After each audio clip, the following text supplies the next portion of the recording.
মুসলমানেরা, কোরআন সম্পর্কে যদি জ্ঞান না থাকে কেমনে আপনি আল্লাহর কাছে জবাব দিবেন?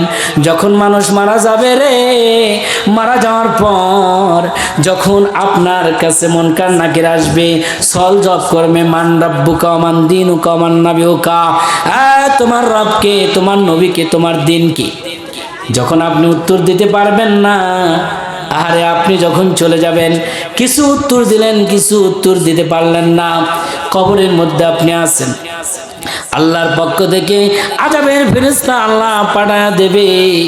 যখন লোহার ডান্ডারি নিয়া ওই আযাবের ফেরেশতা কবরের কাছে আসবে, আসার পর যখন কবরের মধ্যে প্রবেশ করার জন্য প্রস্তুতি গ্রহণ করবে, এইভাবে আকসাম দেবে। এবার আল্লাহর পক্ষ থেকে আযাবের ফেরেশতা বলবে, বান্দা তুমি কে? আল্লাহর অর্ডার পেয়ে আমি আসছি, কবরের মধ্যে আমাকে যেতে দাও। এই ব্যক্তির উপর আযাব অর্ডার হয়ে গেছে, আমি আযাব দেব, আমার রাস্তা ছেড়ে দাও, রাস্তা ছেড়ে দাও। এবার বলবে, না না না না, তুমি কবরের মধ্যে প্রবেশ করতে পারবে না। বলে, কেন? কি বা নাম তোমার? কোথায় তোমার বাড়ি? কোথায় তোমার ঘর? কিসের পরিচয়? তোমারে তো আমি চিনলাম না। আরে আযাবের ফেরেশতা শোনো, আমারে তুমি চিনবা না, আমি হলাম কোরআন শরীফ।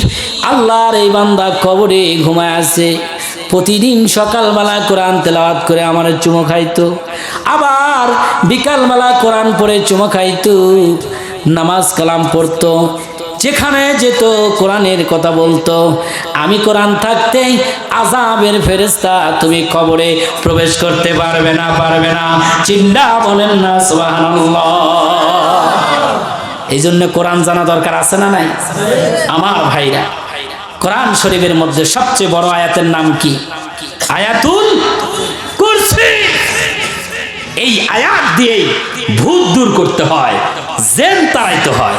জীবনের প্রথম আমি লজিং ছিলাম হলো চামটিপাড়া, নাম শুনছেন, বাটপিয়ারির কাছে, নরপাড়ার কাছে। তো লজিং তো থাকছি 2001 সালে। লজিং তো এমনি এমনি থাকলে চলে না, নামাজও পড়ান লাগে, ভূত পেতনিও তাড়ান লাগে। তো একজনের ভূতে ধরছে, বলছে হুজুর ভূতে ছাড়ান লাগবে। আমি বললাম, কয় কি?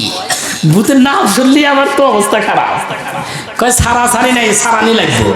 আপনি ছাড়ার আছে কেটা? তা আমার তো জানা আছে, যা আয়াতুল কুরসি দিয়েই তো কাম করে। তাই আমি বললাম যে শোনেন, কিন্তু আমার কাছে মানুষ থাকা লাগবে, কারণ আমি ভয় করি। বললাম যে 1 গ্লাস পানি নিয়ে আসেন। 1 গ্লাস পানি নিয়ে আসার পরে আয়াতুল কুরসি বললাম, আর ওই যে সূরা জিন